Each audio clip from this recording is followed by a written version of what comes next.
Arlene Krantz, founder and host of Amazing Women in Action. Joining me today is Hidi Lee. Now, Hidi lives for fashion with over 26 years in the fashion industry and now speaks on how to be more successful with your wardrobe from the inner layer on your body. Hidi, I am so happy to have you here. Thank you so much for Eileen for inviting me today. And you know what? You just wrote a new book called Sexy with No Boundaries. Yes. So I want to hear a little bit more about that book. Why did you write that book? Well, I was working behind the scene in the fitting room many years with all different types of models when they are half naked in front of me. And the funny thing is, they are all so beautiful, but they never see it themselves as beautiful. There's always something to complain. Either they're not young enough, not beautiful enough, not rich enough, not smart enough. So I'm thinking, when is enough? And I want to show them you are beautiful. And it's just a different way of looking how you're beautiful and sexy. And that's how this book come out.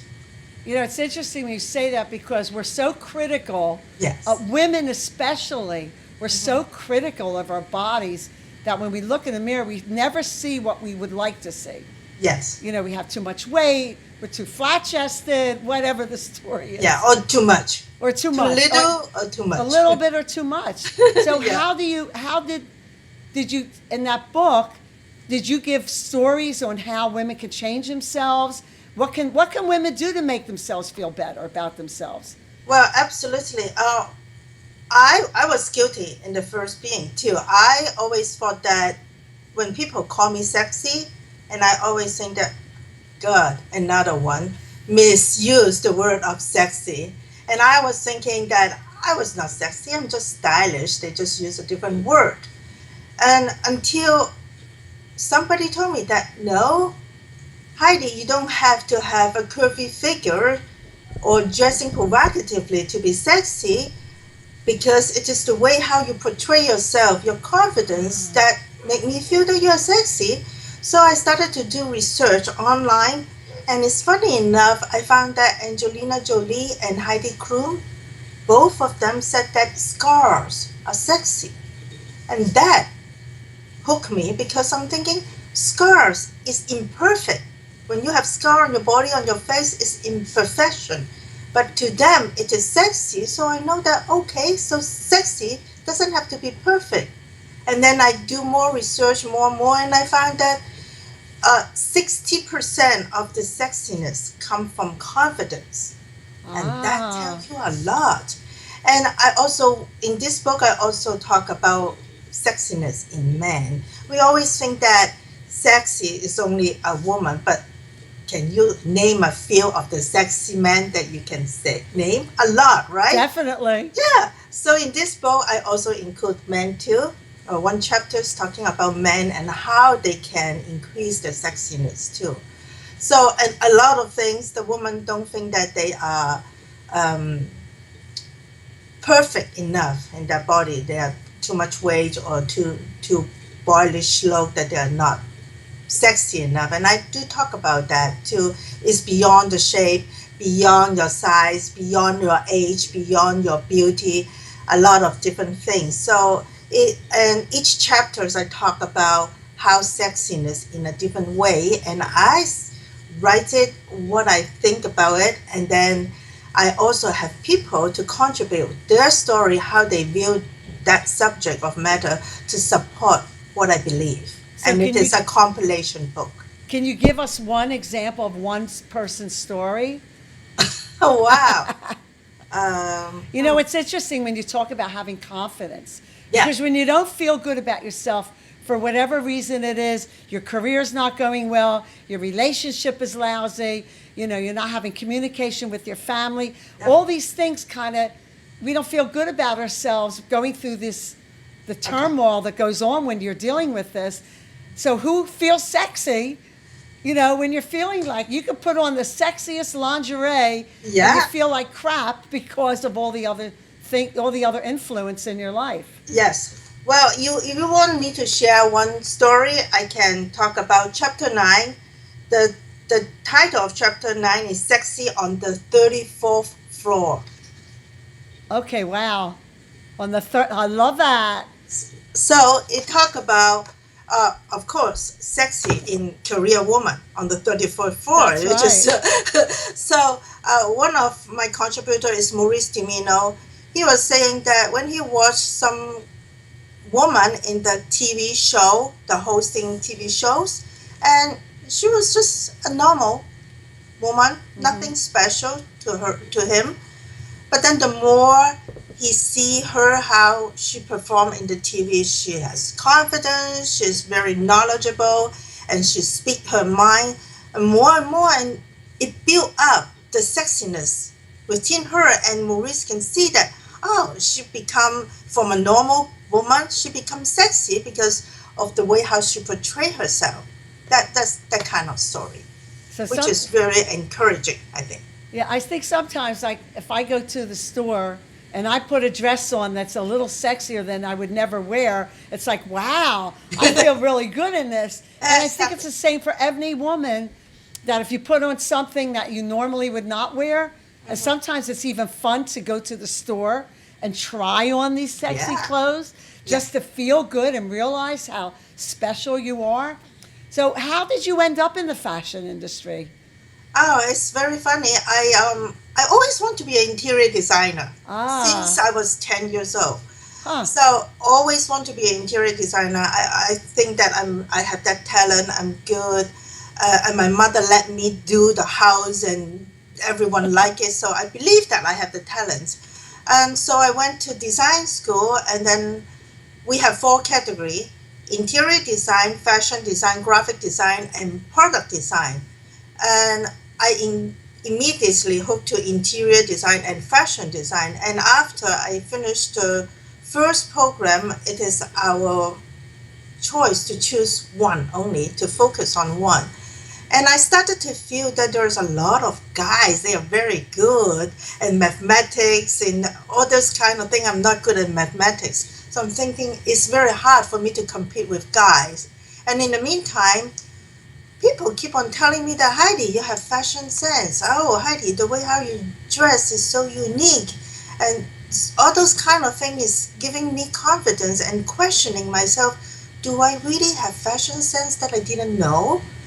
And my project of fashion is also very good. So finally, I'm thinking, okay, I can choose an easy way.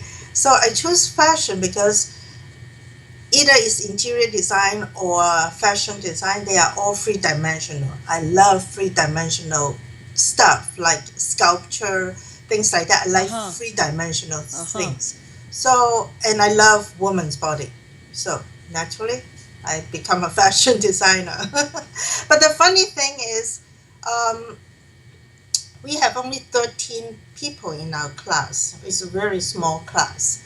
I am the only one who is interested in lingerie design. Wow. And I believe that there's a lot of people don't understand me.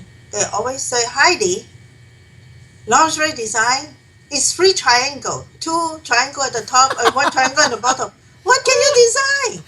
So they think that there's nothing to design, so That's simple. hilarious. But it's not true. If anyone know lingerie, know that there are unlimited design, and not only that, not only the aesthetic apparel look that I'm interested. I'm more interested in the psychological way how women connected with the lingerie.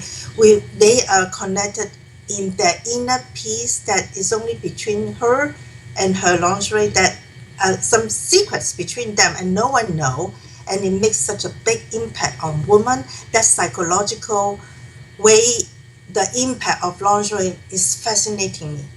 And Wow. also the structure, how it completely change a woman's body when she know what to wear. So the structure, the look, the psychology, all three of them make me very fascinated in the lingerie. So right out of the school, I went to work in the lingerie world. Since now it's like 26 years. I'm Wow. still in love with it. Still in love. Isn't it wonderful that you love what you do? Oh yes, But absolutely. it's interesting that you talk about the psychological part because I'm also a hypnotherapist, and I had a woman come into my office and she had to go into a deposition, an older woman. She's probably maybe in her 70s. And I said to her, the first thing I want you to do is put on some sexy lingerie. So when you go into that deposition, you're going to feel good, and they're not going to know what's under your clothes, but you're going to feel so confident in yourself.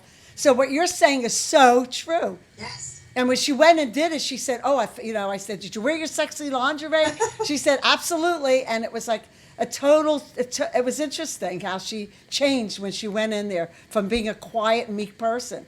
So how did your family feel about you going into the lingerie business?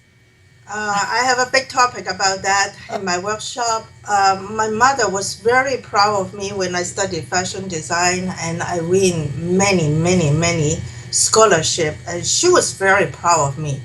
But until the last job that I told her that I want to work in the lingerie department, the industry, she didn't say a word. She doesn't feel proud of me. She didn't feel proud of me because, again, she is like one of the others, free triangle. What can you design? She studied 5 years fashion design to design free triangle. So she wasn't proud of me. Wow.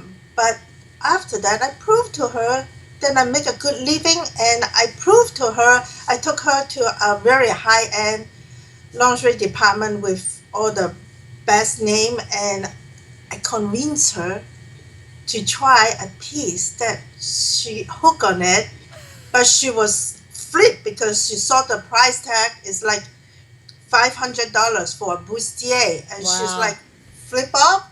But I convinced her to try it, and she feel completely different inside to Wow. outside. So she changed on that moment, and she gave me the respect that I should have, and I was very pleased that Wow, that is such a wonderful story. I yeah. love that story. So I wonder how many women are watching this would think about maybe to show their parents, somehow involve them in it. Because most of the time, I mean, I wrote a book, The Business Within You, and in my book, a chapter is don't tell your parents what you're doing, because they don't want to see you suffering. They don't want to see you're doing something that they think you shouldn't be doing, a career that they did not have in mind for you, just like what happened with your mother, until you become successful and you say, "Oh, by the way, this is what I'm doing." Sometimes you have to do these things because who wants to hear the negativity? But that was brilliant of you to take her and show her exactly what you're doing. Yeah, because you can't convince her verbally. You have to have her feel that, feel the change. Once she wear a beautiful lingerie, how it completely changed from this to that. She feel more womanish. She feel more valuable. She feel confidence. So all those kind of things, you just cannot verbally say it. You have to feel it. That's really I love your story. So, who was the most influential person in your life? I should say that is my mother. I have to tell you that she is a very unconventional Chinese mother.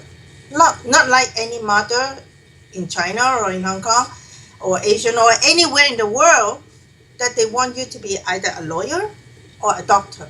She never asked me to be a doctor or lawyer. What she want me to be an average person. Average. She said that to her, as long as I do not do anything criminal, that's okay. Yes, it's very funny.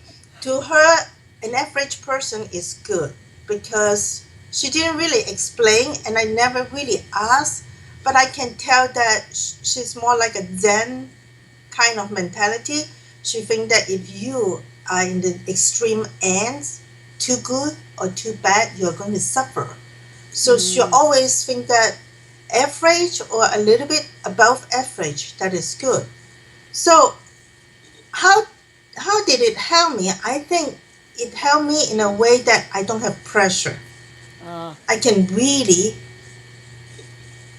can pursue what I want to pursue without any pressure, without another conventional mother want you to study hard mathematics, good in language, to be a doctor, whatever.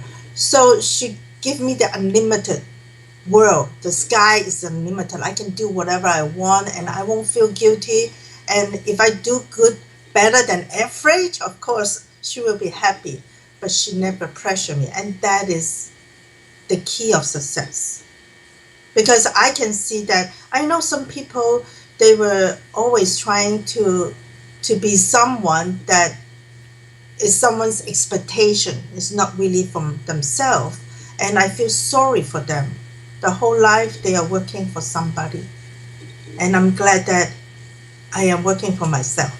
Yeah, that's great that your mother was there to support you like that. Because don't you find that so many women, especially, the expectation is to get married, have kids, maybe get a job as a secretary, no pressure. They bring in a little salary. Their husbands are going to be the ones that are going to make the money. And it's not like that so much anymore. Yeah. But it still happens, and the women are still being put into that place. Yeah. You know, And I want to take this opportunity to thank you for my mom because she passed away and I never said this to her. I never thought about it too until lately. Someone Wow. asked me the question and I realized that, oh yes, my success is actually from my mother because she never pressured me. That's what I can be, who I can become. So thank you, Mom.